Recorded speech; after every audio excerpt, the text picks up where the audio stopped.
SIGBI Safe Spaces panel shines at Copenhagen Pride with Stonewall veterans and Stoli. That's me. Copenhagen Pride 2024 was once again truly extraordinary, a testament to its reputation as one of the best organized and most purposeful Pride events worldwide. The highlight this year was the Stonewall In Gives Back Initiative, or SIGBI, Safe Spaces panel, which took place on August 15th, Thursday, at Copenhagen City Hall. Beautiful. Moderated by Stonewall Gives Back CEO Stacey Lentz, and featuring 85-year-old Stonewall veteran Tree Sequoia, as well as Stonewall co-owner Kurt Kelly, and guess what? Myself, your global LGBTQ ambassador.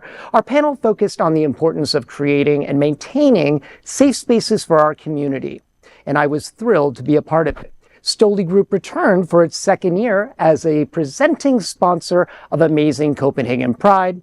The next day on Friday, all of us were invited to an incredible Ambassador Pride function with the ambassadors of New Zealand, England, Canada, the United States, and Denmark.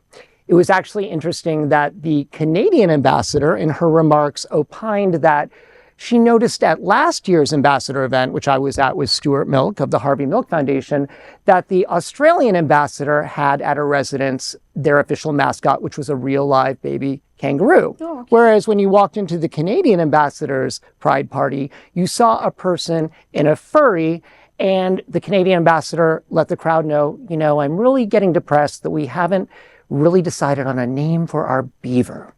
Oh, yeah. Oh, I love that. And then, of course, on Saturday was the amazing Copenhagen Pride Parade and Festival. We marched with one of the most exquisite gay bars in all of Denmark, the legendary Jailhouse Bar, with the leadership of their general manager, Niels Holm. And of course, our 85-year-old Stonewall veteran Tree marched all 500 miles with us, and it was a beautiful day in Copenhagen.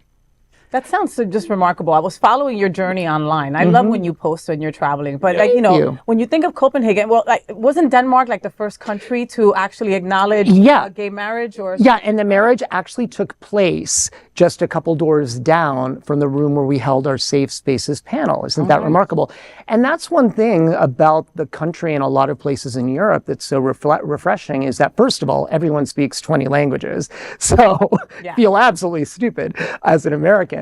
But, everyone is so unbothered by what other people look like, their sexuality. You can tell that there's so much space freed up in people's heads to really focus on more enlightened things. And their pride reflects that in that they match every moment on stage by a drag performer or artist with sessions and panels right next door at their beautiful city hall to educate and bring a spotlight on diversity. And they have a program where they actively seek out and welcome international guests with a hospitality program so that they are bringing in other cultures to both learn about Denmark and Pride, but so that other people can learn from them. And that was the programming that our Safe Spaces program was inserted into. That's so incredible. Can you imagine living in a country like that supported you, right? That you didn't have to worry about where your next healthcare was going to come out from, or your meds, or support for a trans family member, or you were not worried about your marriage rights being taken away. I mean, that's incredible. It is remarkable, and also everyone's on a bicycle. I think there's one car in the whole country. Everyone's on a bicycle. People actually stop at crosswalks. No one jaywalks. Yes. Wow. And right in the middle of Copenhagen, if you've never been, they have the second oldest theme park in the world called Tivoli. And if you think of and I love Disney, by the way, but you go and you've got kids screaming and crying. It's inevitable. You go there.